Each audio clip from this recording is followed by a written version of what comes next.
The scent of pine needles and fresh earth filled my lungs as I stood at the edge of the forest, my breath forming small clouds in the crisp autumn air. The village celebration roared behind me, laughter, music, and the clinking of glasses. But here, just steps away from the festivities, silence reigned. Shadows stretched like fingers across the ground, reaching for me as the sun dipped lower behind the mountains. I shouldn't be here. Not tonight, when everyone in our small mountain community gathered to celebrate the harvest. My absence would be noticed, questioned. But the forest had always called to me in a way I couldn't explain, even as children's tales warned us never to venture too deep after sunset. "Ember, get back here! What are you thinking?" My sister Clara's voice carried from the village square, tinged with that familiar mix of worry and exasperation that had colored her tone since our parents' accident 3 years ago. I turned, watching as her form materialized through the haze of bonfire smoke, her dark hair and confident stride so different from my pale blonde locks and hesitant manner. She'd always been the strong one, the voice of reason, while I was the dreamer, the one villagers described as touched by the moon, or, less kindly, the odd one. My fingers instinctively reached for the silver pendant at my throat, my mother's last gift. The small crescent moon caught the dying light, its surface worn smooth from years of anxious touching. "Remember who you are when the world tries to shape you differently," she'd whispered, as she clasped it around my neck on my 16th birthday, just weeks before the accident. I never understood what she meant. "I'm just getting some air," I called back, forcing a smile that didn't reach my eyes. "I'll be right there." Clara crossed her arms, unconvinced. "They're about to announce the Spring Festival partnerships. Everyone's asking for you." I doubted that. At 22, I remained one of the few unwed women in our village, a fact that inspired more pity than interest. Still, tradition demanded my presence.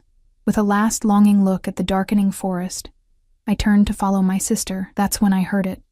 A low rumble that seemed to vibrate through the very earth beneath my feet. Not thunder. Something alive. Something watching. I froze, the hairs on my arms rising as I peered into the dense tree line. 2 gleaming eyes reflected the dying sunlight, set too high to belong to any normal wolf. As I stared, unable to move, a massive form shifted in the shadows. The beast must have stood taller than any man in our village, with broad shoulders and a presence that seemed to command the very air around it. Clara's hand closed around my wrist, yanking me back toward the village. "Ember! Now!" I stumbled after her, heart pounding, but couldn't stop myself from glancing back. The eyes were gone, but the sensation of being watched lingered like a physical touch against my skin. The village square bustled with activity, lanterns casting a warm glow over the gathered crowd, women in their finest dresses, men in clean shirts with slicked back hair, children darting between tables laden with food.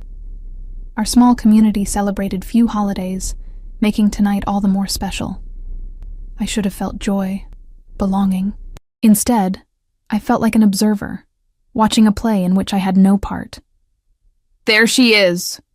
Mayor Holloway's booming voice cut through the chatter as Clara pulled me into the circle of light. "Our wayward Ember, just in time." The crowd parted, and I found myself at the center of attention, my cheeks burning under the collective gaze. Mayor Holloway stood on a wooden platform, his substantial belly straining against his ceremonial vest. Beside him, the village elders, 5 men and 2 women whose combined age probably exceeded 4 centuries, nodded solemnly. "As tradition dictates," the mayor continued, "partnerships for the Spring Planting Festival will now be announced." He unfolded a piece of parchment with unnecessary flourish. "These pairs will work together through the season, sharing in labor and celebration." His eyes twinkled with unsubtle matchmaking intentions.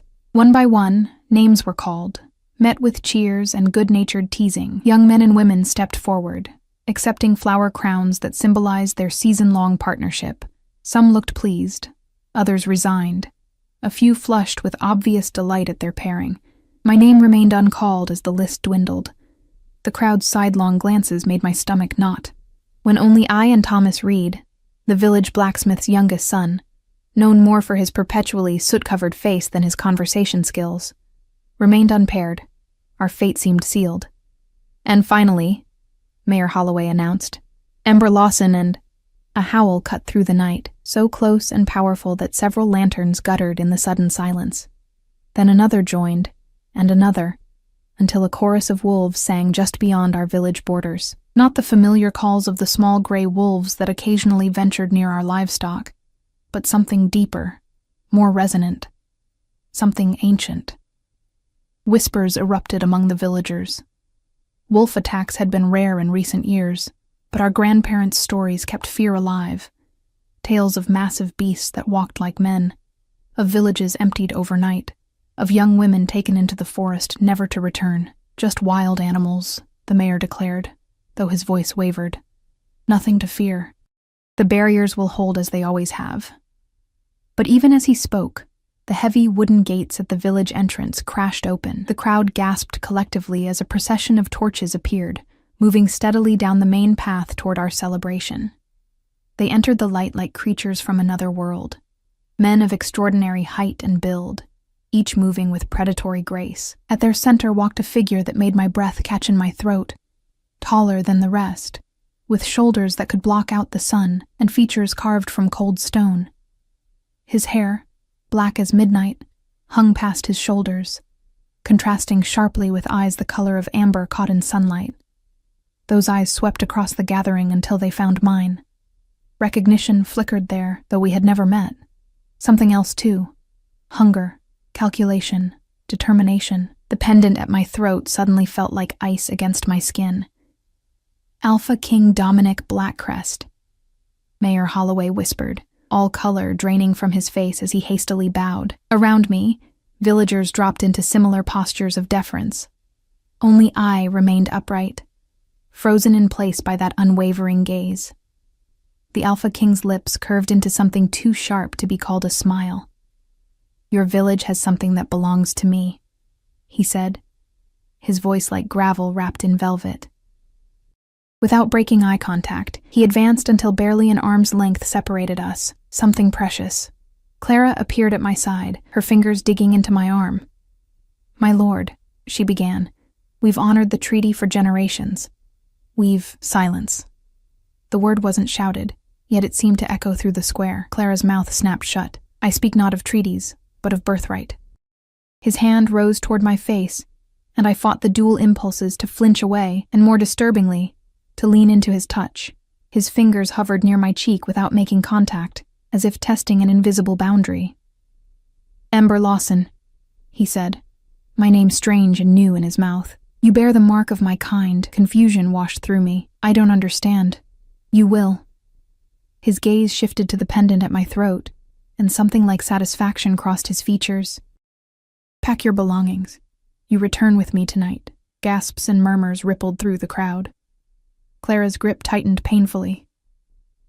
"She goes nowhere," she hissed, surprising even herself with her boldness. "She's my sister. She's human." The Alpha King's laugh held no humor. "Is she?" He circled me slowly, his presence a physical weight against my skin. "Her scent says otherwise. Her blood calls to our kind." He stopped behind me, and I felt his breath stir my hair. "She carries wolf blood, diluted but present, and she belongs with her own." My world tilted. Wolf blood.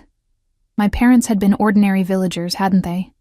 Yet memories surfaced, my mother's warnings never to remove my pendant, her insistence that I stay away from the forest on full moons, the strange looks exchanged between my parents whenever wolf howls sounded in the distance. "I'm not going anywhere," I managed, finding my voice at last. The pendant seemed to pulse against my skin, warm and insistent. The Alpha King moved to face me again, close enough that I could see flecks of gold in his amber eyes. Something shifted in his gaze, not softening exactly, but a recognition of my defiance. "You have no choice, little one." His voice lowered. "Meant only for me. There are forces awakening in these mountains that would destroy you if they found you first. You're not safe here." "I'm not safe with you," I countered, the words escaping before I could stop them. His lips curled into that predatory, almost smile again. "No," he agreed, "you're not safe with me, but you'll live." He addressed the crowd without looking away from me. "The human girl comes under my protection by ancient right, Any who interfere will answer to the pack. Mayor Holloway stepped forward, his ceremonial authority gathering around him like a cloak. My lord, we must discuss this. There are protocols. There is nothing to discuss. The Alpha King's voice dropped to a growl that seemed to vibrate through my bones. She was hidden among you, perhaps for her protection once, but that time has passed. The mountains stir with ancient enemies, and she must be where she can be defended. With that, he turned and strode toward the gates, clearly expecting me to follow. His warriors formed a loose circle around the square, effectively cutting off any possibility of resistance from the villagers.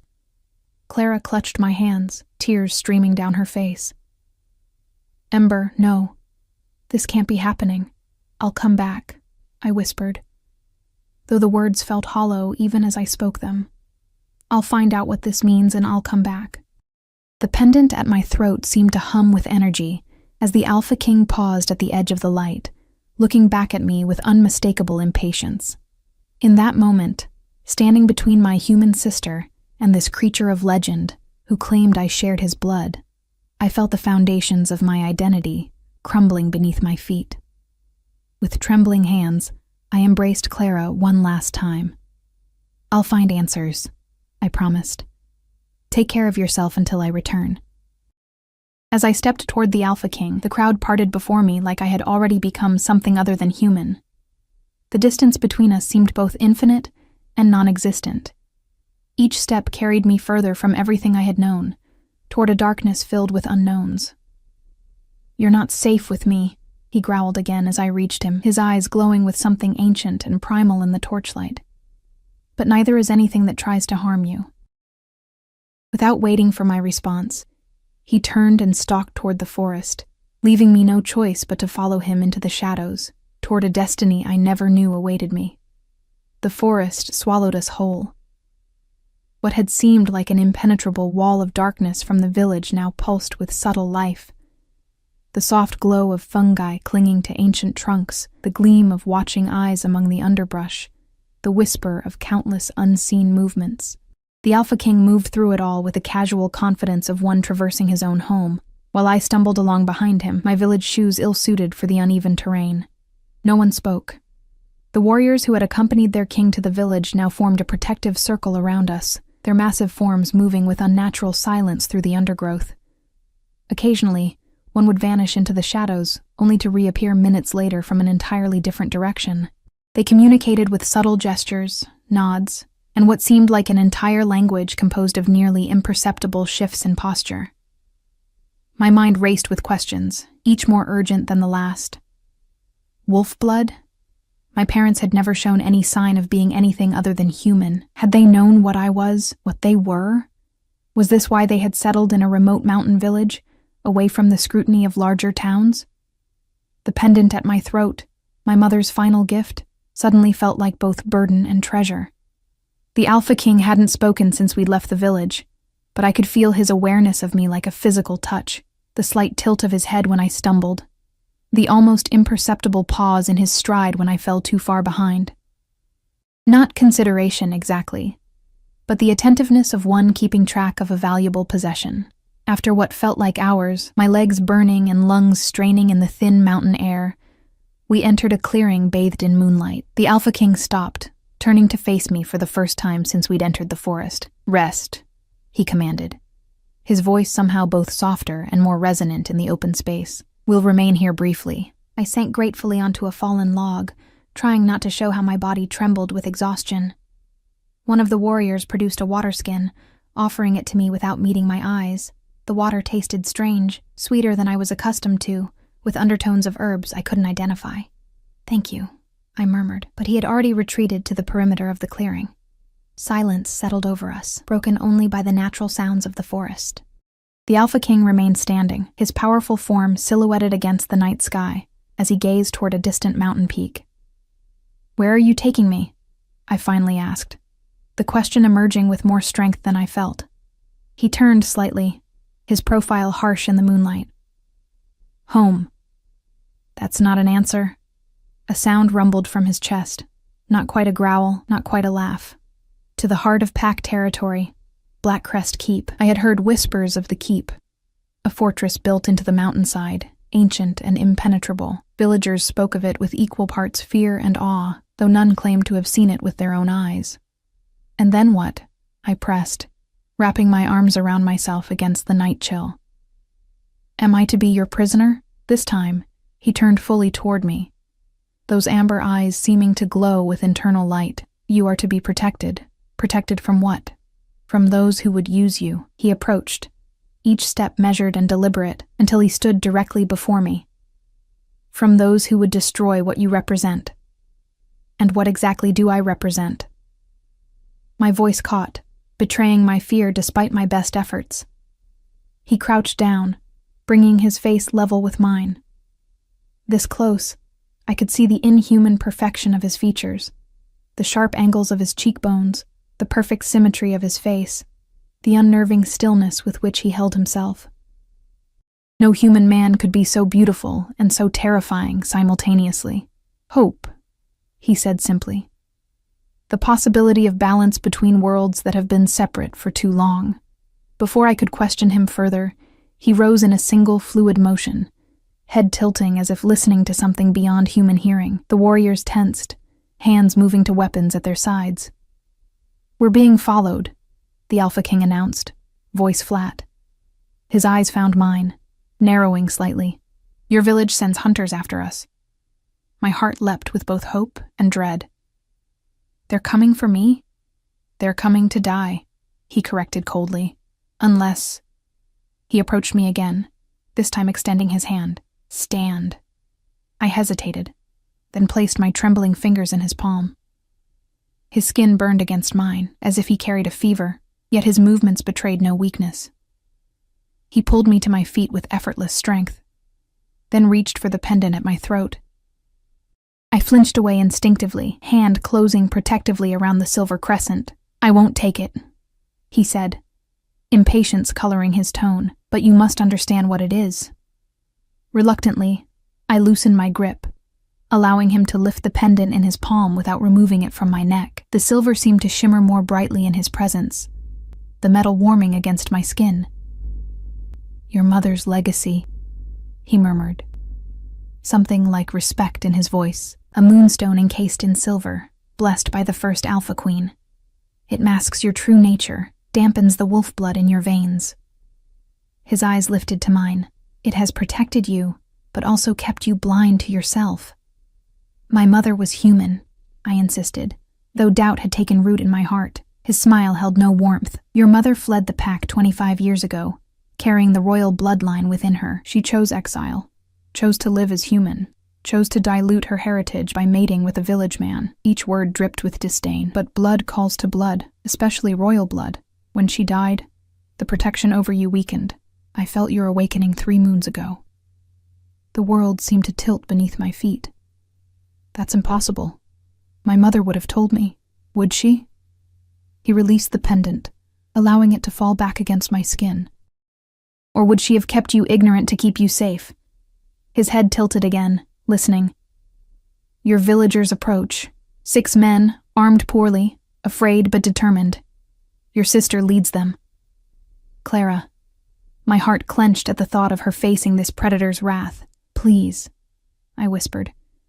Don't hurt them. Something shifted in his expression. Not softening, exactly, but calculation. Their lives for your cooperation, he offered. Come willingly, without resistance, and I will let them live. You would have taken me regardless, I pointed out. Yes, he acknowledged, but their deaths would have been certain. Now you have the power to save them. He extended his hand once more. Choose. The pendant seemed to pulse against my skin, a silent warning or encouragement. I couldn't tell which. Clara's face flashed in my mind, determined and fierce despite her fear. She would fight for me, die for me if necessary. I couldn't let that happen. I'll come willingly, I agreed, placing my hand in his. But I want to speak to them first. They deserve to know I'm not being taken against my will. He considered this for a moment, then nodded once. Briefly. Under guard. Minutes later, Clara burst into the clearing, followed by Thomas Reed, and 4 other village men armed with hunting bows and farming implements. They froze at the sight before them, me standing beside the Alpha King, surrounded by his warriors. "Ember!" Clara's voice broke on my name, her eyes wild with fear and determination. "Step away from him." The Alpha King's hand settled on my shoulder, a clear statement of possession that made me stiffen. Yet I didn't move away. "Clara," I called, trying to keep my voice steady. "It's all right. I'm going willingly." Disbelief washed over her face. "What are you saying?" "These creatures are my blood," I finished, the words strange on my tongue. "Apparently." I moved forward, the Alpha King allowing me this much freedom, though his eyes tracked my every movement. I stopped several paces from my sister, close enough to speak privately, but far enough that neither side would feel threatened. "Listen to me," I said urgently, keeping my voice low. "There's something about me, something I never knew. Mother kept secrets, Clara. Big ones." Her eyes darted to the pendant at my throat. "What kind of secrets?" "The kind that might get you killed if you try to interfere," I whispered. "I need to discover the truth, and I can't do that in the village." I reached for her hands, squeezing them tightly. "I'm not saying goodbye. I'm saying wait for me." Tears spilled down her cheeks. "How do I know they won't just kill you once you're beyond our reach? If they wanted me dead, I would be already," I reasoned, though uncertainty gnawed at my confidence. "The Alpha King claims I have value." Clara's expression hardened. "As what? His prisoner? His slave?" She glanced over my shoulder at the imposing figure watching our exchange. "His mate?" The word sent an unexpected shiver down my spine. "I don't know," I admitted. "But I know you'll die if you try to stop this, and I couldn't bear that." A low growl rumbled across the clearing, a warning that our time was ending. Clara pulled me into a fierce embrace. 3 moons, she whispered against my hair. "I'll give you 3 moons to return or send word. After that, I'll come for you, even if I have to burn down their fortress to find you."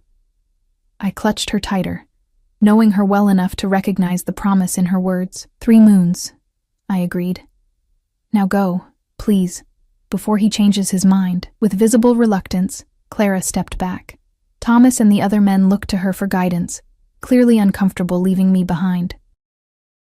"We're leaving," she announced, chin raised defiantly as she addressed the Alpha King directly. "But understand this.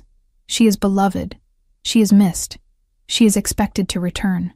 The Alpha King's expression remained impassive.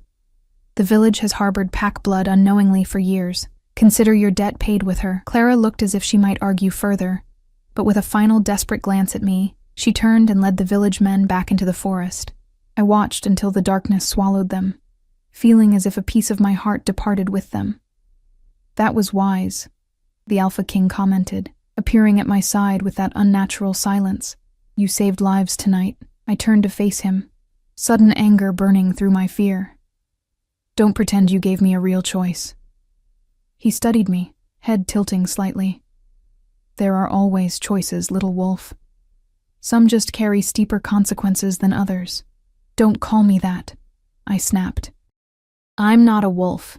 Something dangerous flickered in his eyes. "No? Then what explains this?" With startling speed, he grasped my wrist, turning my forearm upward toward the moonlight. There, just below the crease of my elbow, a small crescent-shaped birthmark I'd had since childhood seemed to shimmer with silvery light. "A birthmark," I insisted, though I couldn't explain the way it glowed. "The mark of the royal line," he corrected. "Your mother bore the same, as did her mother before her. It responds to moonlight, to pack presence, to the awakening of your true nature." His thumb brushed over the mark, sending an unexpected jolt of sensation up my arm. The pendant suppresses it, but cannot hide it completely. I pulled my arm from his grasp, unnerved by both his words and my body's reaction to his touch. "Even if what you say is true, and I'm not saying I believe you, what do you want from me?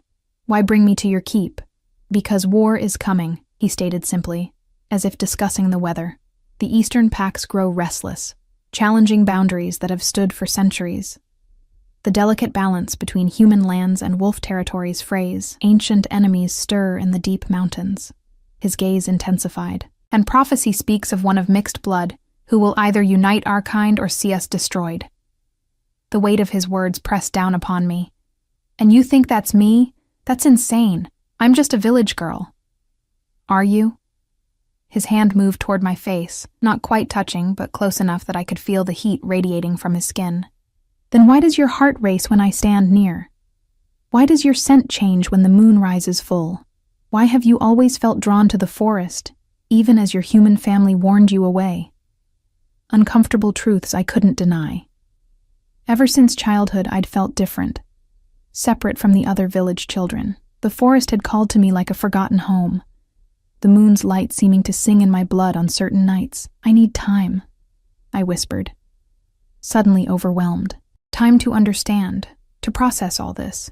Something almost like compassion crossed his features.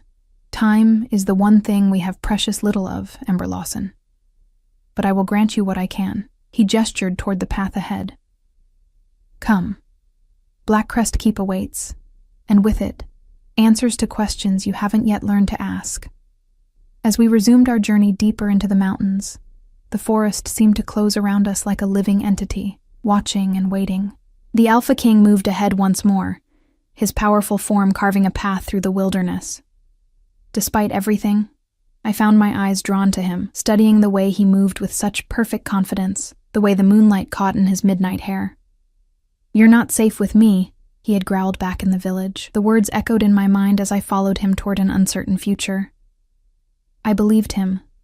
This man, this predator, this king was dangerous in ways I was only beginning to comprehend. Yet, as the pendant warmed against my throat and the birthmark tingled beneath my sleeve, I wondered if perhaps the greatest danger came not from him, but from whatever truth awaited me at journey's end. A truth about myself that had been hidden for 22 years, buried beneath human rituals and village life, waiting for the moment when blood would call to blood across the wilderness. And despite my fear, despite my anger at being torn from everything I knew, a small, treacherous part of me whispered that perhaps, just perhaps, I was finally heading home. Dawn broke over the mountains, painting the peaks with gold and crimson as we ascended a narrow path carved into the living stone. We had walked through the night without rest, the Alpha King setting a pace that would have been impossible for normal humans to maintain. Yet somehow, despite my exhaustion, my body had responded, finding reserves of strength I never knew I possessed. There, the Alpha King said, breaking hours of silence as he pointed toward a distant ridgeline, Blackcrest Keep.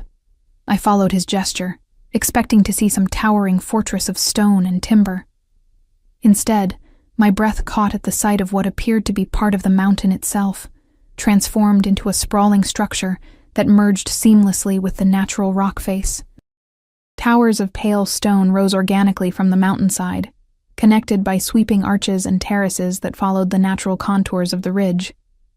Morning light reflected off countless windows, making the entire structure shimmer like a mirage. It's beautiful, I whispered, the words escaping before I could stop them. The Alpha King glanced at me, something like approval flickering across his features. It has stood for 15 generations of Blackcrest Alphas. Built into the mountain, not upon it. A reminder that we serve the land, not command it. As we drew closer, I began to notice movement around the keep. Figures going about morning routines, smoke rising from multiple chimneys, the distant sounds of life echoing against stone. Not just a fortress then, but a community, a home. The narrow path widened into a proper road, paved with fitted stones worn smooth by centuries of use. Warriors appeared along the route, dropping to one knee as the Alpha King passed. Their eyes followed me with unconcealed curiosity, some with suspicion, others with what seemed almost like reverence. They stare, I murmured, uncomfortable under their scrutiny. They sense what you are, the Alpha King replied without turning. Royal blood calls to our kind, even diluted as yours is, and none have seen a female of the bloodline in 25 years, since your mother fled. I still struggled to reconcile this fantastic claim with the woman I had known, gentle, quiet, fond of growing herbs and telling stories by firelight. How could she have been from this world of stone and primal power? We passed through a massive gate, carved with intricate patterns of wolves and moon phases. Beyond lay a broad courtyard bustling with activity.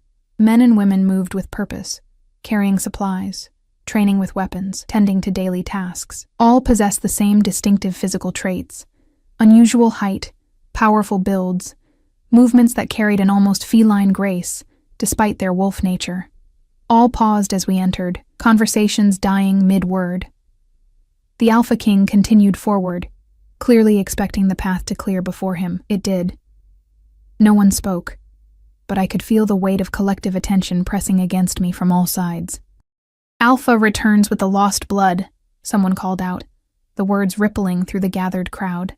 Whispers followed, too quick and low for me to catch, but the energy in the courtyard shifted palpably.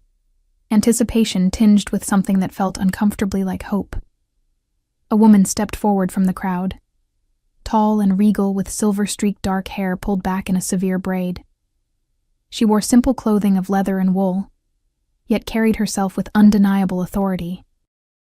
"Brother," she acknowledged, inclining her head slightly toward the Alpha King. "The rumors spoke true then. Rumors travel faster than feet, it seems," he replied, his tone dry. "Yes, Helena, I found her." Helena's sharp eyes assessed me with clinical precision. "She looks human.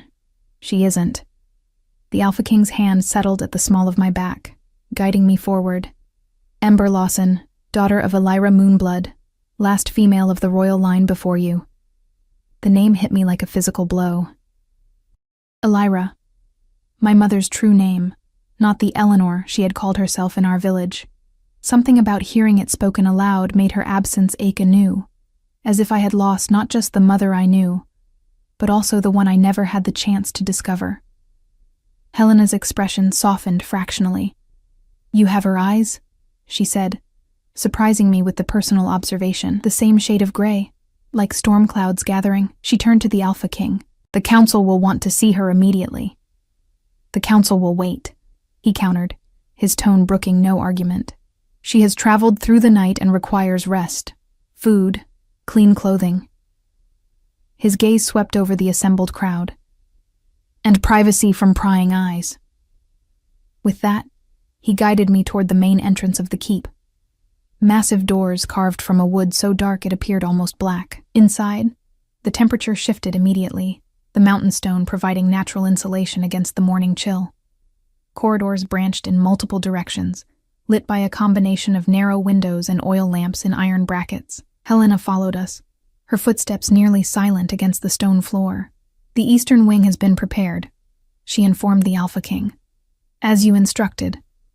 He nodded once, continuing to guide me through a labyrinth of passages that I knew would be impossible for me to navigate alone. The interior of the keep proved as remarkable as its exterior. Soaring ceilings in larger chambers, intimate spaces tucked into natural alcoves, artwork depicting wolf packs and mountain landscapes adorning the walls. Nowhere did I see the grim, austere environment I had expected of a warrior fortress. This place had been built with beauty in mind, not just function. We ascended a curving staircase to reach what appeared to be a residential level of the keep. Here, tapestries softened the stone walls, and the floors were covered with thick woven rugs in rich patterns of burgundy and gold. Helena opened a heavy wooden door, revealing a suite of rooms that took my breath away. Sunlight streamed through tall windows overlooking the valley below, illuminating a space larger than my entire village home. A massive bed dominated one wall, piled with furs and linens in shades of cream and soft blue. A sitting area with comfortable-looking chairs surrounded a stone hearth where a fire already crackled. Through an arched doorway, I glimpsed what appeared to be a private bathing chamber. "These were your mother's rooms," the Alpha King said quietly. Before she left, I stepped inside, overwhelmed by the sudden connection to a past I never knew existed. Had my mother slept in this bed, looked through these windows, warmed herself by this hearth? Had she been happy here before something drove her to flee? "Food will be brought shortly," Helena announced from the doorway, "as will suitable clothing." Her critical gaze swept over my simple village dress, now dirty and torn from our journey through the forest. "I'll send Lyra to attend you." "I don't need an attendant," I protested automatically. Helena's eyebrow arched. You will find, Ember Lawson, that many things you believe you don't need will prove essential in the days to come." With that cryptic statement, she departed, leaving me alone with the Alpha King. His presence seemed to fill the room, making the spacious chamber feel suddenly confining. He remained by the door, watching me with that unsettling intensity that never seemed to waver. "Why did she leave?" I asked, running my fingers over the carved wooden post of the bed. "My mother, if she was important, why did she run away from all this?" The Alpha King's expression darkened. "That is a long and complicated tale, not for telling when you can barely stand with exhaustion." "I deserve answers," I insisted, finding courage in my growing frustration. "You've taken me from my home, claimed my mother was something other than what I knew, brought me to this place among strangers. At least tell me why." He studied me for a long moment, then sighed, a surprisingly human gesture, from one who seemed otherwise so removed from humanity. "Your mother was betrothed to the previous Alpha King, my father." His words fell like stones into still water. A political union, arranged since childhood to join two powerful bloodlines. But she loved another, a warrior from her personal guard. When my father discovered their affair, he executed the warrior publicly as a traitor to the crown. His eyes held mine steadily. "That night, your mother fled, taking with her not only her freedom but the pendant you now wear, an heirloom meant to pass from Alpha Queen to daughter for generations." I sank onto the edge of the bed, legs suddenly unable to support me. "And my father? The man who raised me? A human she met in her travels, I assume."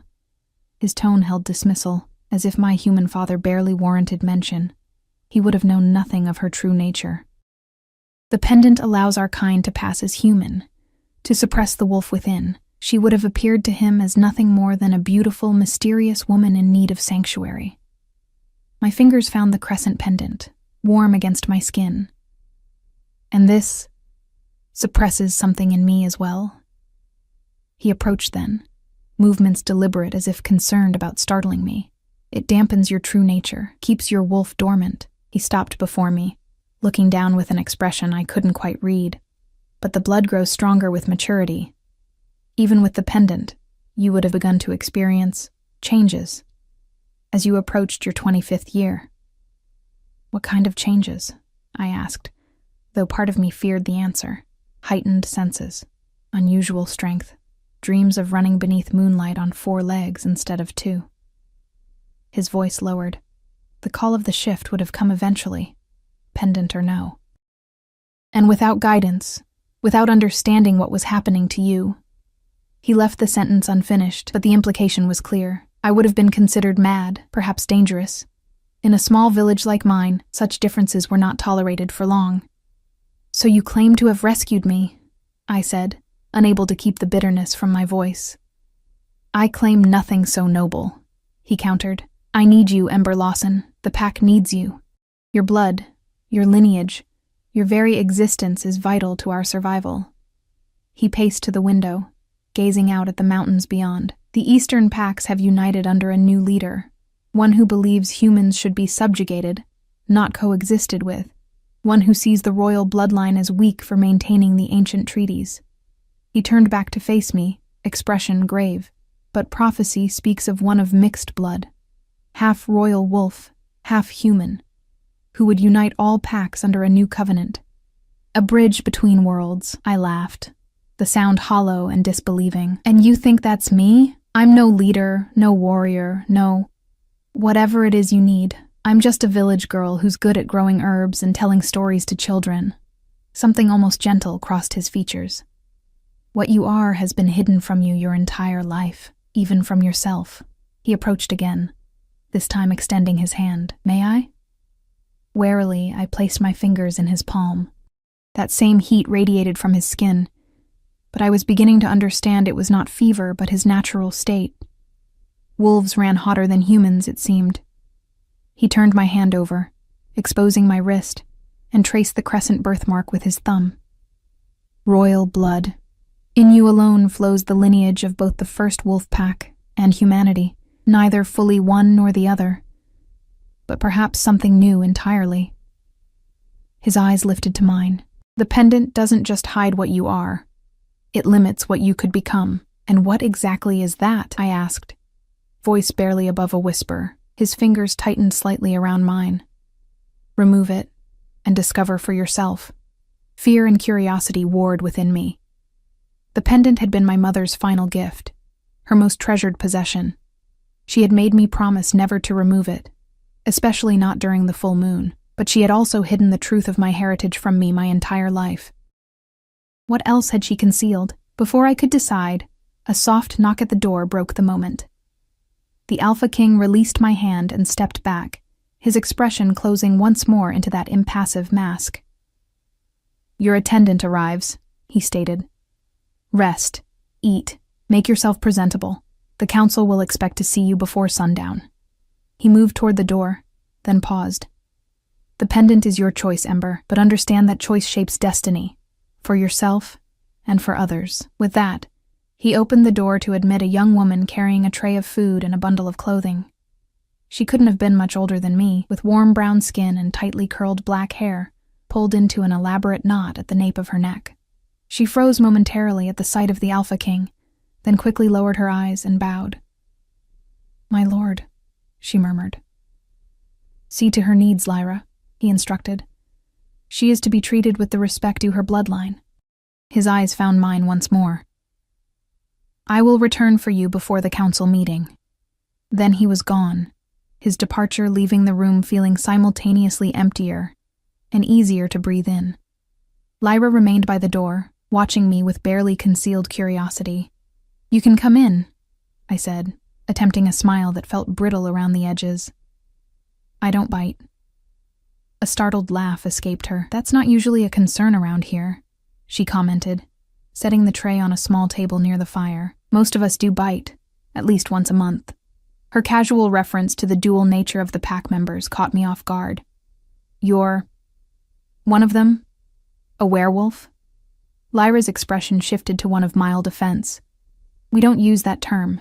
It's considered crude. We are wolf shifters, or simply pack. She arranged the clothing she'd brought on the bed, soft leggings, a tunic of fine blue wool, boots of supple leather. And yes, I am pack, though not of the royal bloodline like you. I'm not, I began automatically, then stopped. Denials felt increasingly hollow in the face of everything I had witnessed, everything I had felt since leaving the village. I don't know what I am anymore. Lyra's expression softened. You're the daughter of Elira Moonblood, returned to us after 25 years. That's enough for most. She gestured to the food. You should eat while it's hot. The journey through the mountain passes is taxing even for full-blooded shifters. The simple reminder of food made my stomach clench with sudden hunger. The tray held a hearty stew of meat and root vegetables, bread still warm from the oven, and sliced fruit I didn't recognize.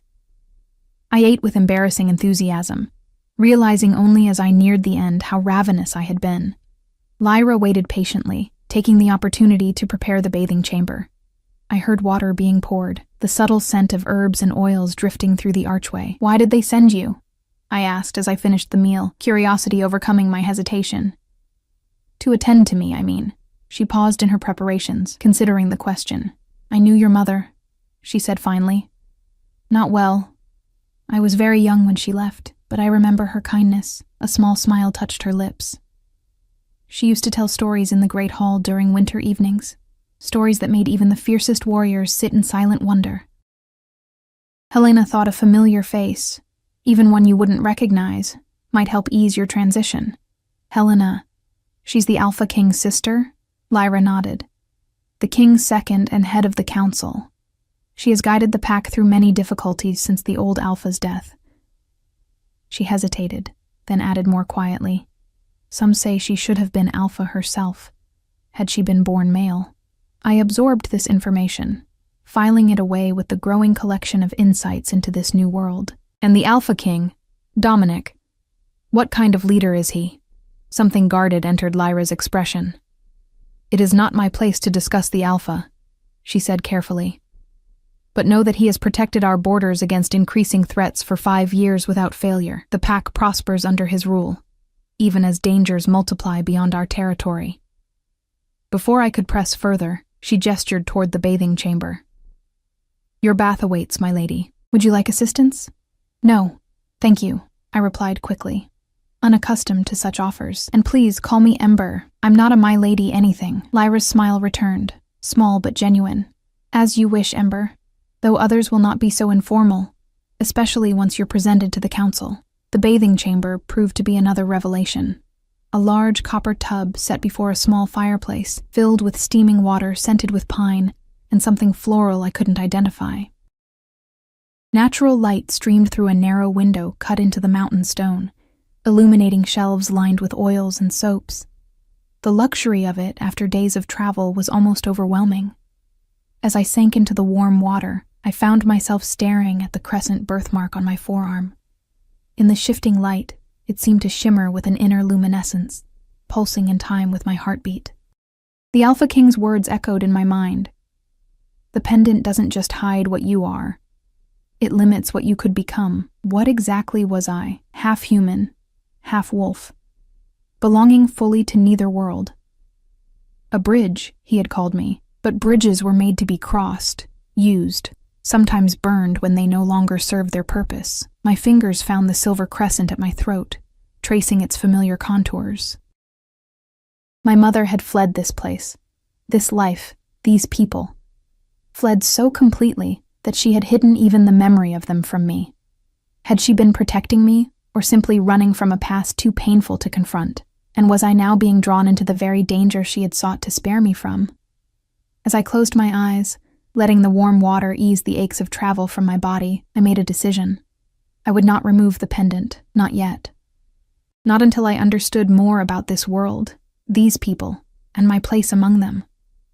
Not until I knew whether the Alpha King sought to protect me or use me for his own ends.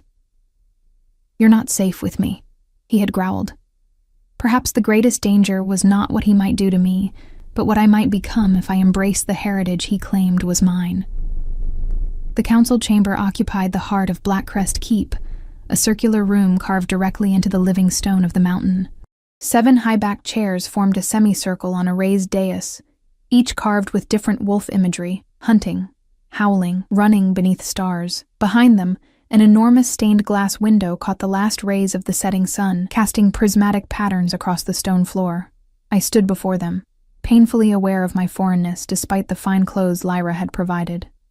My hair, freshly washed and falling in pale waves past my shoulders, marked me as different among these people of predominantly darker coloring.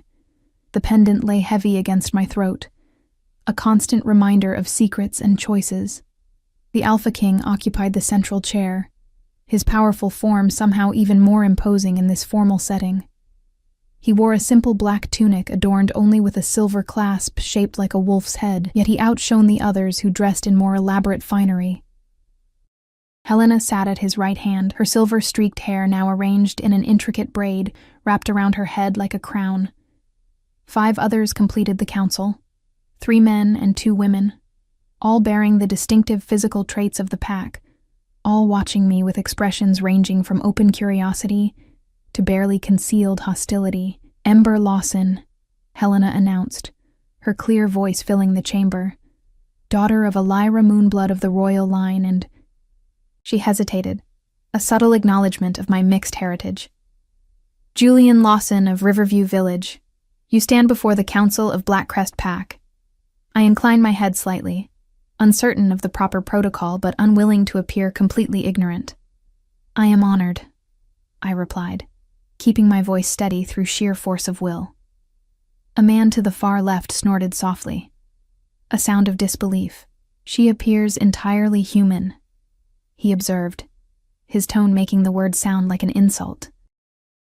"What proof have we beyond a birthmark and your word, Alpha?" The Alpha King's expression remained neutral, but something dangerous flickered in his eyes. "You question my word, Counselor Reed?" The man stiffened, then lowered his gaze. "Never, my lord. Merely seeking clarity for the council records. The bloodline cannot be falsified," Helena interjected smoothly. "Even diluted by human parentage. Royal blood carries markers no ordinary wolf could imitate." She gestured toward me. "The crescent mark, the scent beneath the pendant's masking, the resonance of her presence among us, all confirm her heritage. Yet she wears the moonstone pendant, observed an older woman seated nearest to Helena. Unlike the others, her gaze held no hostility, only thoughtful assessment, the very artifact that suppresses her true nature. By choice, the Alpha King replied, as is her right. This statement clearly surprised several council members, who exchanged glances. You haven't commanded her to remove it? Asked the older woman, genuine curiosity in her tone. I do not command what must be freely given, the Alpha King answered, his eyes finding mine across the chamber. The prophecy speaks of willing unity, not forced subjugation. The prophecy again, this mysterious prediction that seemed to shape their expectations of me. I cleared my throat, finding unexpected courage in my growing frustration with being discussed as if I weren't present. I would hear this prophecy, I stated, addressing the council directly. If it concerns me, I should know its content. Silence fell over the chamber, the Alpha King's lips curved slightly. Not quite a smile, but something close to approval. Helena exchanged glances with the older woman counselor, who nodded once. It is her birthright to know, the older woman affirmed. Helena rose from her seat, moving to a pedestal position to one side of the chamber. Upon it rested an ancient-looking tome, bound in what appeared to be wolf hide, its edges worn smooth with centuries of handling. With reverent gestures, she opened it to a marked page, the parchment crackling softly in the hushed room. From the Book of Moon Cycles, transcribed during the reign of the first Alpha Queen, Helena recited, her voice taking on a formal cadence. When blood divides and ancient enemies rise from shadow, look to the one who bridges two worlds, half moon-blessed, half earthborn. In their veins runs the power to unite or destroy. Only through willing sacrifice can balance be restored. The pendant surrendered, the wolf embraced, the human heart retained. This trinity alone will turn back the darkness that comes with the blood moon's rising. She closed the book carefully, returning to her seat. This prophecy has been passed down through 15 generations of alphas, she explained, meeting my eyes directly.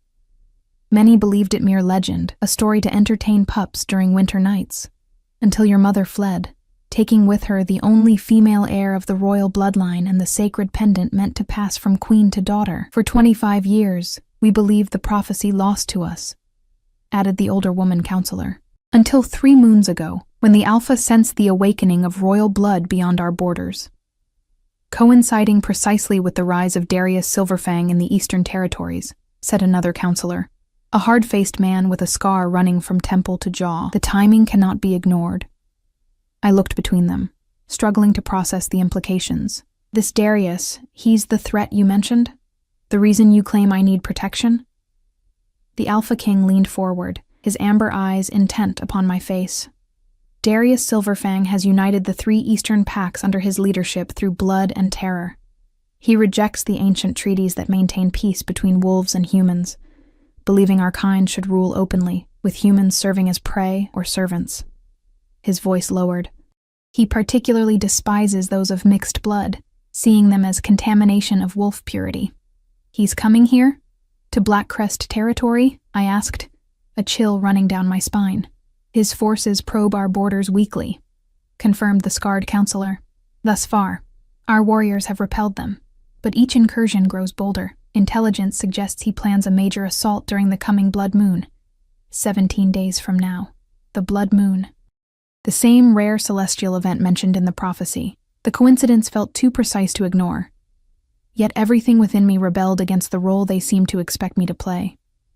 Even if I believed this prophecy referred to me, I said carefully, I don't see how I could possibly help you.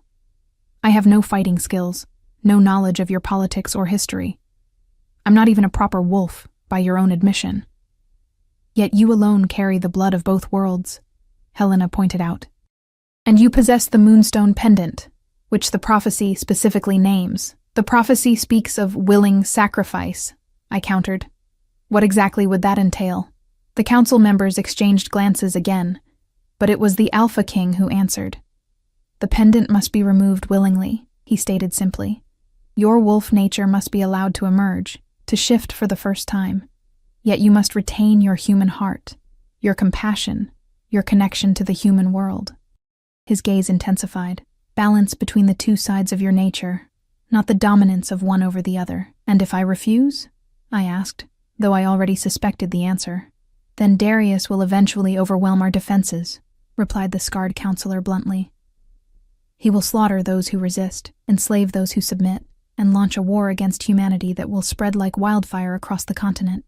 Our seers confirm hundreds of thousands would die, both wolf and human, added the older woman counselor, her voice heavy with genuine concern.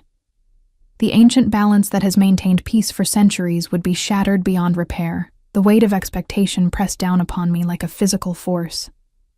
I had awakened just days ago as a simple village girl with simple concerns. Now the fate of two worlds allegedly rested upon my willingness to surrender the only connection I had to my mother, and embrace a nature I barely understood. I need time, I said finally, to consider, to understand what's being asked of me. Time is what we lack most, observed Helena, though not unkindly. The blood moon approaches rapidly. The Alpha King rose from his chair, commanding attention with the simple movement. 3 days, he declared. 3 days for Ember Lawson to learn our ways, to understand her heritage, to make her choice freely. His gaze swept the council. Until then, she is under my personal protection. None shall pressure her decision, on pain of exile. The formal authority in his tone brooked no argument. The council members inclined their heads in acknowledgement, even those who clearly disagreed with his decree. This council is adjourned, Helena announced, rising as well. Ember Lawson will be given all resources necessary to understand her role and make an informed decision. As the council members filed out through various doorways, the Alpha King descended from the dais to stand before me, up close. The intensity of his presence made it difficult to maintain eye contact, yet I forced myself not to look away.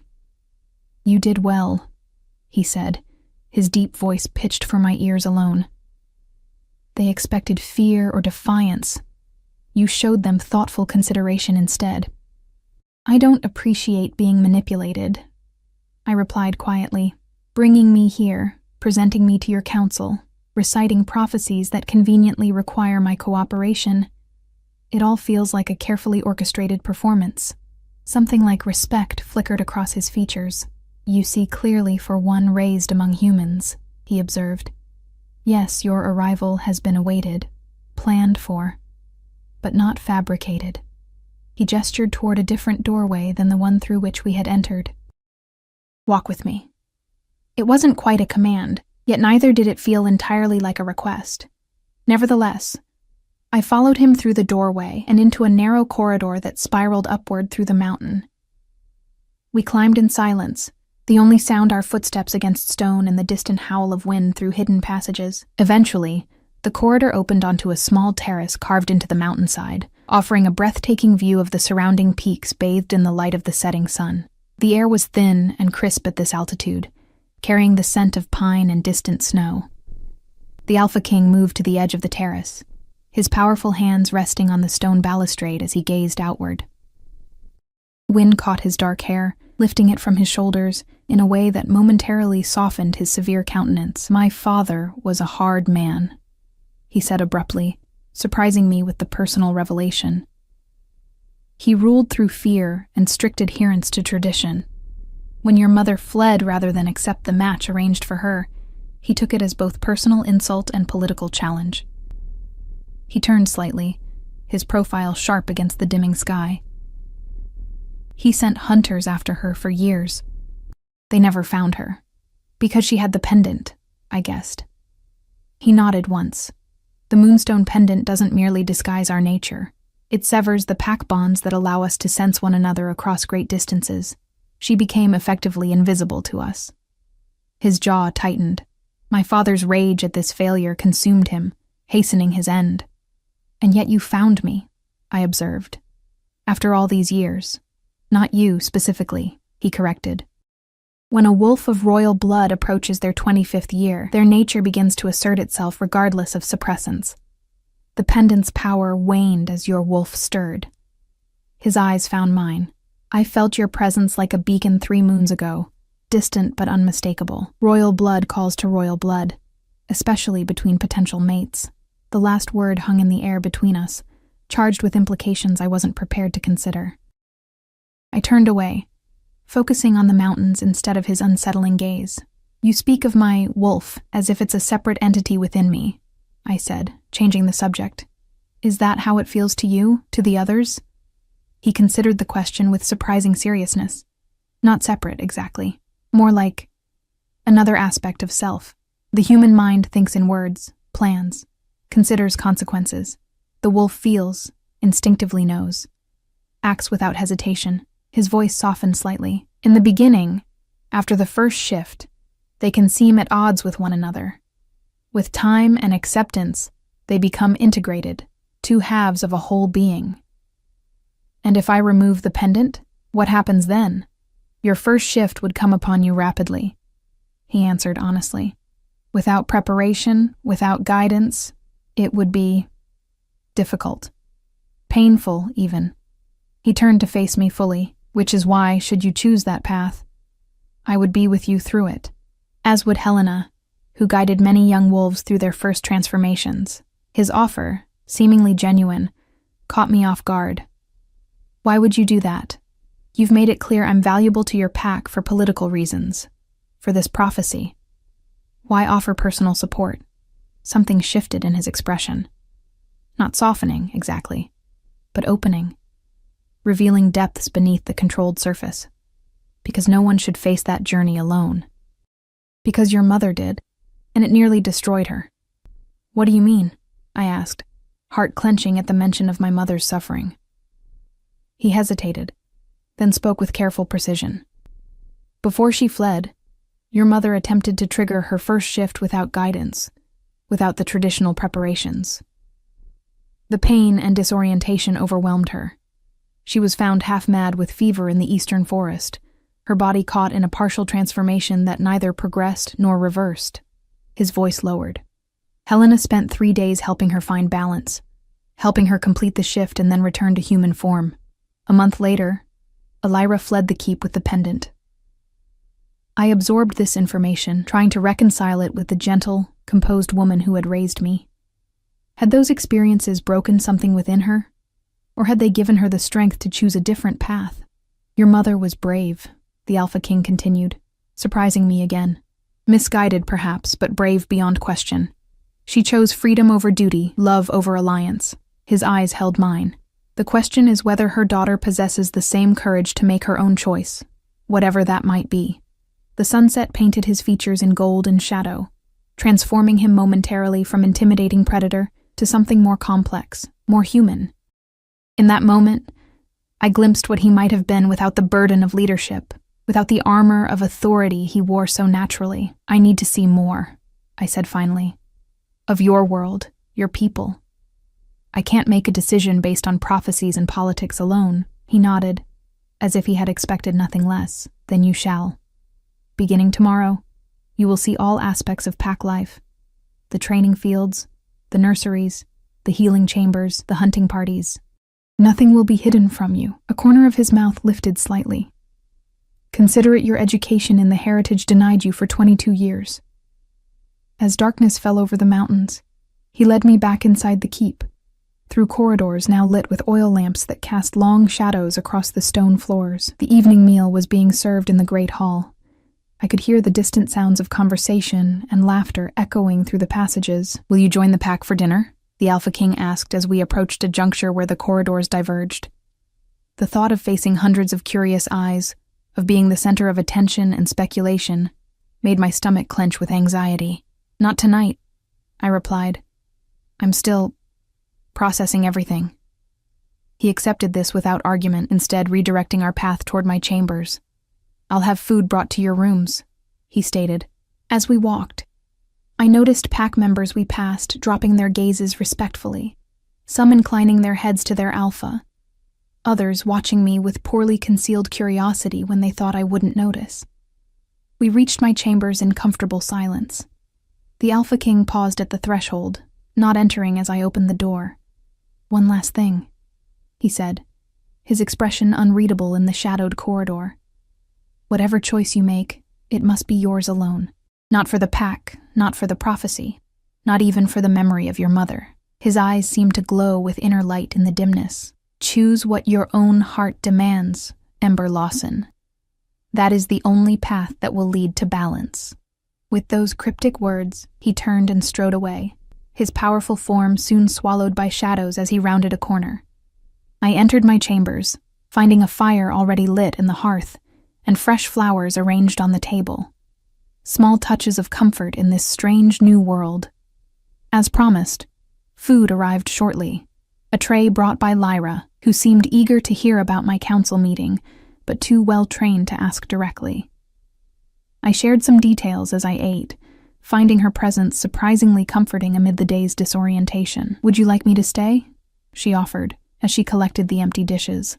"To help prepare you for bed?" "No, thank you," I replied with a genuine smile, "but I appreciate the offer." After she left, I moved to the tall windows overlooking the moonlit valley below. Clouds drifted across the nearly full moon, their shadows racing across forests and meadows like spectral wolves. Somewhere out there, beyond the mountains, lay the village I had called home all my life. Clara would be waiting, counting down the days until the 3 moons she had allowed me. My fingers found the pendant at my throat, its familiar weight both comforting and suddenly constraining. All my life, it had been simply a cherished keepsake from my mother. Now I understood it as both protection and prison, keeping me safe from a nature I didn't understand, but also preventing me from discovering a heritage that might be rightfully mine. "Choose what your own heart demands," the Alpha King had said. But how could I know what my heart wanted when I barely knew what, or who, I truly was? As if in answer, the crescent birthmark on my arm tingled, a subtle warmth spreading outward from the silvery pattern. Outside, the clouds parted, bathing the terrace in moonlight that streamed through the windows and across my skin. Something stirred within me, not a thought or emotion, but a presence, patient and primal, waiting to be acknowledged. For the first time, I allowed myself to consider the possibility that everything they had told me might be true, that beneath the human exterior, I had always known lay another self, another nature, another way of experiencing the world, that the pendant at my throat had kept me not just safe, but incomplete. The realization brought neither fear nor excitement, but a strange, quiet certainty. Whatever choice I made in the coming days would change me irrevocably. There would be no returning to the simple village girl I had been. That person, I realized with a pang of grief, had ceased to exist the moment the Alpha King had appeared in the village square and spoken my true name. I turned from the window, suddenly weary beyond words. Tomorrow would bring new revelations, new insights into this world that claimed me as its own. For tonight, I needed rest and the temporary oblivion of sleep. Yet as I drifted toward unconsciousness beneath the luxurious furs of my mother's bed, one image persisted behind my closed eyelids, amber eyes watching me with predatory intensity, belonging to a man who had growled that I wasn't safe with him, even as he offered to guide me through the transformation that might either fulfill my destiny or destroy me completely. 3 days passed like a dream, or perhaps a waking education in a world that had existed alongside mine all along, invisible yet vital. True to his word, the Alpha King ensured I saw every aspect of pack life, from the training fields where warriors honed both human and wolf forms in combat, to the nurseries where children shifted effortlessly between shapes during play, to the healing chambers where herbs and ancient magic combined to treat injuries that would have been fatal to ordinary humans. Helena became my primary guide, her initial reserve gradually warming as she shared stories of the pack's history and of my mother's youth. "You have her curiosity," she observed as I peppered her with questions about wolf physiology. "And her stubbornness," she added with a rare smile when I insisted on watching a hunting party depart despite the pre-dawn hour. Lyra remained a constant presence, explaining customs that baffled me and answering questions I felt too foolish to ask Helena or the Alpha King. From her, I learned the intricate social hierarchies that govern pack interactions, the significance of certain gestures I had mistaken for simple greetings, and the complex history between the Blackcrest pack and its eastern neighbors, and the Alpha King, Dominic. He appeared at unexpected moments throughout each day, sometimes observing silently from a distance, other times joining my tours to offer insights only the pack leader could provide. In his presence, I felt simultaneously unnerved and drawn, as if some part of me recognized something in him that my conscious mind couldn't yet comprehend. "The blood moon rises tomorrow night," he reminded me as we walked the perimeter of the keep on the evening of the third day. The setting sun painted the mountains in shades of crimson and gold, a breathtaking backdrop to the serious conversation at hand. Darius Silverfang's forces have been spotted within a day's journey of our borders. I absorbed this information with the newfound clarity that had developed during my immersion in pack life. "You believe he times his attack to coincide with the prophecy. It is no coincidence," Dominic confirmed, his stride measured to accommodate my shorter legs as we walked. "His spies have undoubtedly reported your arrival. He will seek to kill you before your potential can be realized, or capture you to prevent us from fulfilling the prophecy." The casual way he spoke of my possible death or abduction should have terrified me. Instead, I found myself considering the strategic implications with surprising detachment. Perhaps some of the wolf was already emerging, even with the pendant still in place. "Have you decided?" he asked, breaking a comfortable silence that had settled between us. I didn't pretend to misunderstand. For 3 days, the question of the pendant, of embracing my dual nature, had hovered unspoken between us. The council had respected Dominic's decree that I be given space to make my choice freely, but the unspoken urgency had grown with each passing hour. "I've been thinking about my mother," I said, instead of answering directly.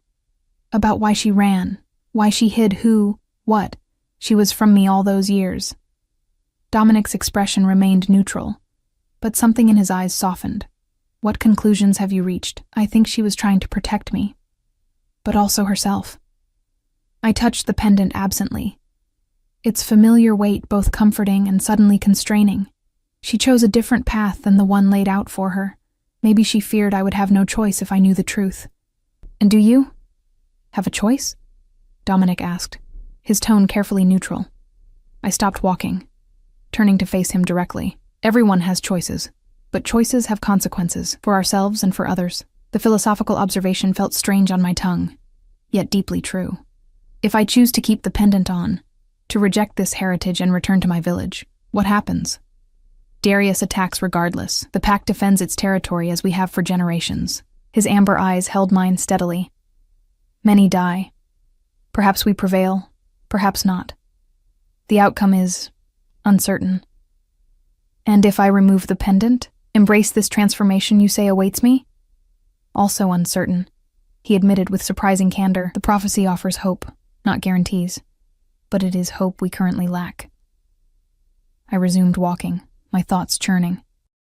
After 3 days of witnessing the pack's way of life, the people had become real to me. Not abstract concepts, but individuals with names and stories and futures at stake. The children in the nursery, the elders who shared history through oral tradition, the warriors who patrolled borders to keep everyone safe, even Lyra, who had become something like a friend in our short acquaintance. "It must be tonight," I said finally, the decision crystallizing as I spoke. "If tomorrow brings battle, I need time to adjust, to understand whatever happens next."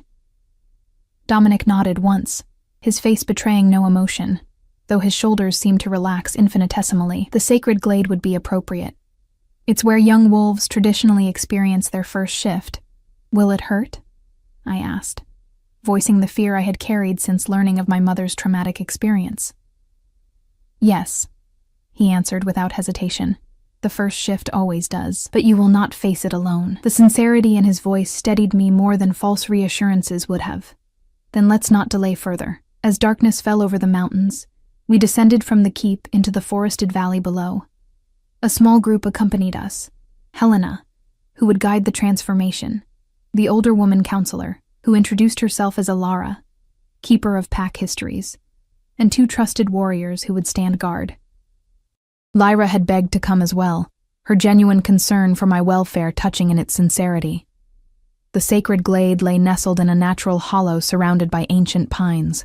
Stone monoliths arranged in a perfect circle marked its boundary, their surfaces carved with symbols similar to those in the Book of Moon Cycles.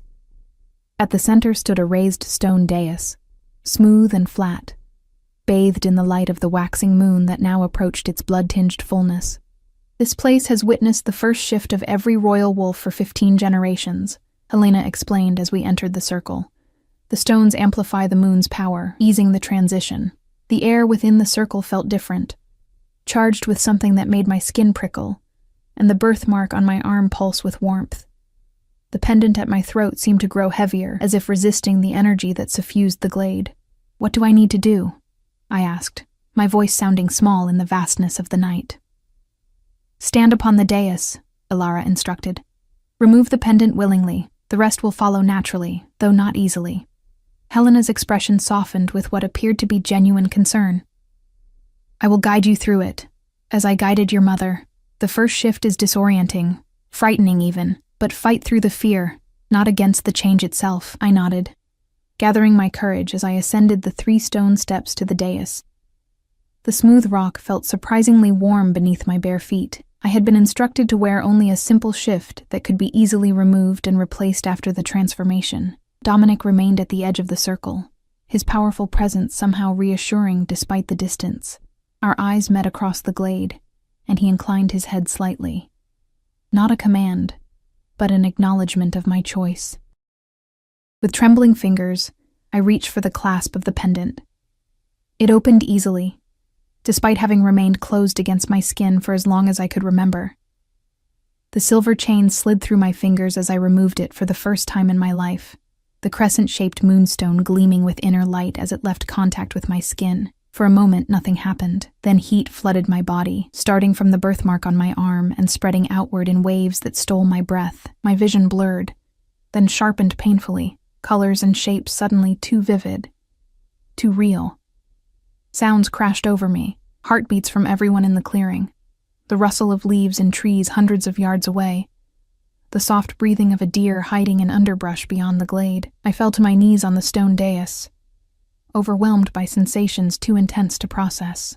Scents assaulted me next: pine, earth, the distinct personal odors of each person present, and beneath it all, the wild, primal smell of the forest itself calling to something deep within me. "Breathe through it." Helena's voice reached me, somehow both distant and too loud. "The senses come first, then the physical change. Don't fight it, Ember. Let it flow through you." I tried to respond, but my voice emerged as a strangled growl that startled even me. My skin burned as if I had been thrust into fire, muscles clenching and bones seeming to shift beneath the surface. Pain unlike anything I had experienced tore through me, bending my spine, forcing a cry from my throat that transformed midway into a howl. "Stay with her," I heard Helena command someone. "She needs an anchor." Footsteps approached, then strong hands gripped my shoulders as I convulsed on the stone. Through tear-blurred eyes, I looked up to see Dominic crouched beside me, his amber gaze fixed on mine with fierce intensity.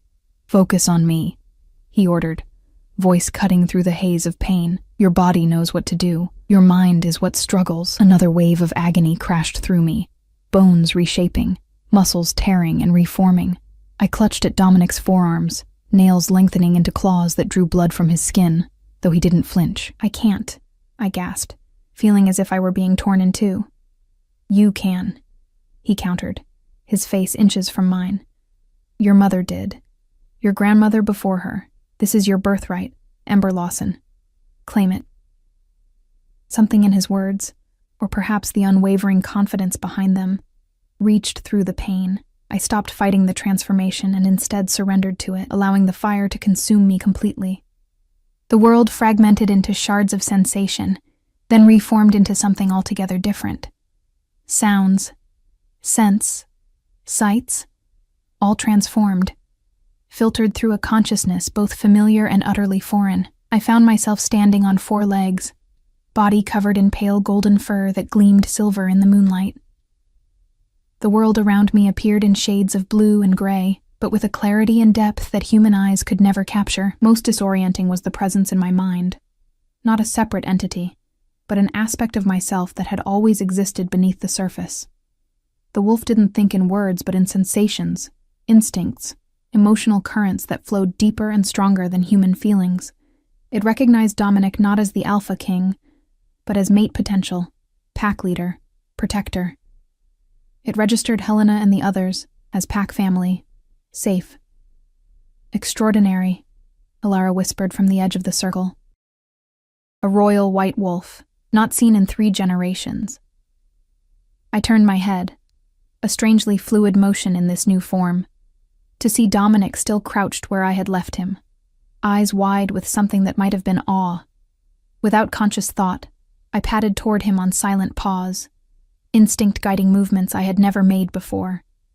She's magnificent, Lyra breathed, earning a sharp look from Helena that silenced further comment. As I approached Dominic, he remained perfectly still, allowing me to circle him, to take in his scent from this new perspective. The wolf recognized his dominance without resentment, acknowledged his strength as complementary to my own. The first shift is the hardest, he said quietly, speaking directly to me as if certain I could understand, despite my altered form. The return will come easier, but not yet. Take time to know this aspect of yourself. I rumbled low in my throat, not a growl, but acknowledgement. With newfound confidence, I moved to the edge of the stone circle, testing the power and grace of my wolf body. What had seemed like unbearable pain minutes before had transformed into a symphony of sensation. Muscles working in perfect harmony, senses alive to every nuance of the night forest, mind and instinct balanced in ways I had never imagined possible. A howl rose from the keep in the distance. A signal from the sentries. Dominic tensed, exchanging glances with Helena. Riders approaching from the east, he stated, confirming what my new senses had already detected. The distant thunder of hoofbeats, the scent of unfamiliar wolves carried on the night breeze. Darius moved sooner than expected. Fear flashed through me, but the wolf remained calm, assessing, calculating rather than panicking. I returned to the center of the circle, standing before Dominic with what I hoped conveyed determination rather than confusion. We must return to the keep, Helena urged. Prepare the defenses. She cannot shift back so soon, Alara objected. The first transformation needs time to settle, time we don't have, Dominic countered, his gaze never leaving mine. But perhaps we don't need her to shift back yet. Something like respect entered his expression. The prophecy speaks of balance, the wolf embraced, the human heart retained. Perhaps this is what was meant all along. Understanding flowed between us, not in words but in something deeper, more primal. In wolf form, I possessed strength, speed, and senses beyond human capability, yet I retained my human consciousness. My ability to reason and plan alongside wolf instinct. Neither fully one nor the other, but something new. The bridge the prophecy had foretold. Without waiting for further discussion, Dominic stripped away his tunic and boots. The transformation that followed happened so quickly I barely registered the details. One moment a man stood before me, the next a massive black wolf with familiar amber eyes. Larger than any wolf I had seen among the pack, his form radiated power and authority that needed no human words to convey. He nudged my shoulder with his muzzle, a clear invitation to follow, then turned toward the forest path leading back to the keep. I fell into step beside him, our strides naturally synchronizing as we moved through the darkness. Behind us, Helena and the others gathered the discarded clothing and pendant, following at a human pace that seemed painfully slow compared to our fluid motion through the forest. We reached the keep well ahead of the others, our arrival causing a stir among the sentries. Dominic shifted back to human form with the same fluid grace he had demonstrated earlier, immediately barking orders for the pack's defenses to be prepared. I remained in wolf form, finding it easier to process the chaotic activity through the wolf's more straightforward perceptions. Warriors assembled in the courtyard, some in human form donning leather armor and weapons, others already shifted to their wolf aspects. Families with young children were directed to the innermost chambers of the keep, while those with healing skills prepared the infirmary for potential casualties. Helena arrived minutes later, breathless from the climb. Scouts confirm it's Darius himself leading the approaching force, she reported. At least 50 warriors, moving fast toward our eastern border. He sensed the shift, Dominic stated, glancing at me where I stood, still processing my new reality. He knows the prophecy is in motion and seeks to prevent its completion. The blood moon doesn't rise until tomorrow night, Alara pointed out as she joined us. The prophecy speaks specifically of that timing. Prophecies are rarely literal, Helena countered. The essence matters more than precise timing. Their debate faded to background noise as something more urgent seized my attention. A scent carried on the wind, familiar yet impossible. I growled, drawing their focus. "What is it?" Dominic asked, immediately alert to my distress. I couldn't answer in words, but the intensity of my reaction must have conveyed the urgency. Following instinct, I turned and raced toward the eastern wall of the keep, using my new-formed strength to leap atop a low structure that gave me a view of the approaching riders. The scent grew stronger, confirming what seemed impossible. Among the unfamiliar wolves approaching from the east rode a human on horseback, a human whose scent I would recognize anywhere. Clara. Dominic appeared beside me in human form, following my gaze to the distant riders. "You recognize someone," he stated, rather than asked. I whined in confirmation, frustration mounting at my inability to explain. Concentrating with all my might, I focused on the memory of human speech, human thought patterns. The shift back came unexpectedly, pain flashing through me, though less intense than the initial transformation, bones and muscles reforming until I knelt on the stone in human form once more. "My sister," I gasped as Lyra rushed forward with a cloak to cover my nakedness. "Clara is with them. I don't understand." Dominic's expression darkened. "A hostage, most likely. Darius is known for such tactics." Horror washed through me. "She said she would come for me after 3 moons if I didn't return or send word. It's barely been a week. She wouldn't have waited if she believed you in danger," Helena observed, joining us on the wall, and Darius's scouts would have observed her preparations to enter the forest. Understanding dawned with sickening clarity. They captured her to use against me, against us.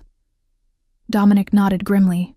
"He believes holding your sister will force our surrender, or at least draw you out beyond our defenses." "He's right," I admitted, clutching the cloak tighter around my shoulders as I stared at the approaching force. "I can't let him harm her." "Then we must act first," Dominic stated, his tone shifting from concern to strategic. "The prophecy speaks of willing sacrifice and balance restored. Perhaps this is the moment for which you were brought here." I turned to him, startled by the shift in his demeanor. "What are you suggesting?" His amber eyes held mine steadily. "That we fulfill the prophecy on our terms, not Darius's. That you stand as the bridge between worlds the prophecy foretold, not through mere existence, but through action." Understanding flowed between us with surprising clarity. "You want me to meet with him, to negotiate." "Not negotiate," Dominic corrected.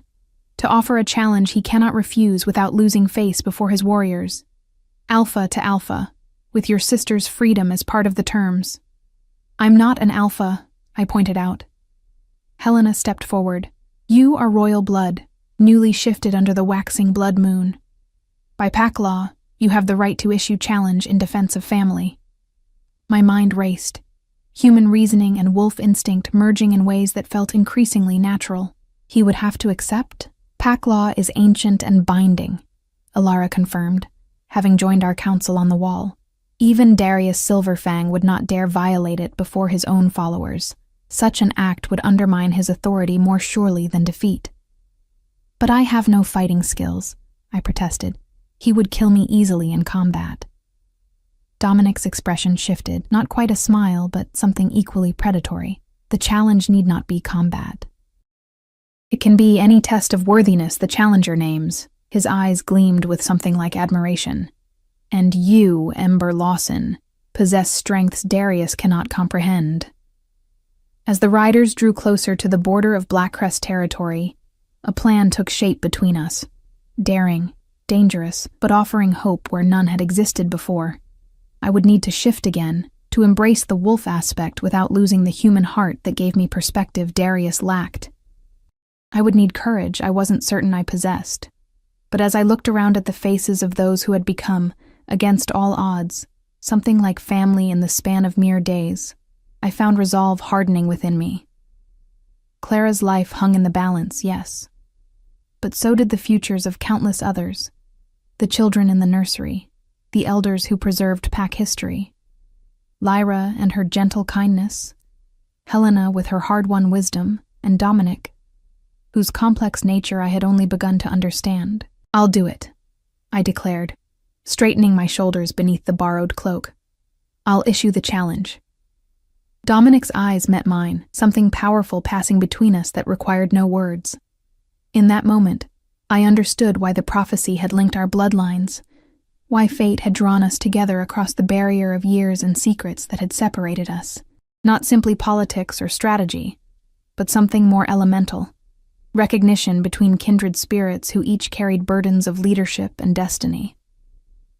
"You're still not safe with me," he murmured, echoing his words from our first meeting, though the meaning had transformed entirely. "But together we might yet save them all." As the blood moon began its ascent over the eastern mountains, casting the world in crimson light that seemed both omen and promise, I prepared to face my destiny not as village girl or wolf princess, but as something new, a bridge between worlds that had remained separate for too long. The pendant lay in my palm, no longer a prison, but a symbol of the choice that had always been mine to make. With a deep breath, I closed my fingers around the silver crescent, drawing strength from its connection to my mother and all the royal women who had come before. Then I stepped forward to meet the future on my own terms, neither human nor wolf, but gloriously, defiantly both. The howl that rose from my throat as I shifted once more beneath the blood-red moon was not a cry of pain or fear, but a declaration. To Darius, to the pack, to the very mountains themselves. I had found my voice, my strength, my place in a world bigger and more wondrous than I had ever imagined. And as Dominic shifted beside me, his massive black form falling into step with my smaller white one as we descended to meet our approaching enemies, I felt the truth of the prophecy, not as words in an ancient text, but as living reality flowing through my veins. The pendant surrendered, the wolf embraced, the human heart retained. This trinity alone would turn back the darkness, not through mystical intervention, but through the power of choice, courage, and the balance only I could bring. Clara's scent grew stronger as we approached the border, fear and determination mingling in her familiar presence. I would save her. I would protect the pack. I would forge a new path between the world of my birth and the heritage of my blood. I wasn't just Ember Lawson anymore. I was the daughter of Elira Moonblood, last female of the royal line before me. I was the bridge between worlds. I was exactly where I was meant to be, running alongside the Alpha King toward whatever future awaited us beneath the blood moon's crimson light. And for the first time in my life, I was completely, gloriously whole.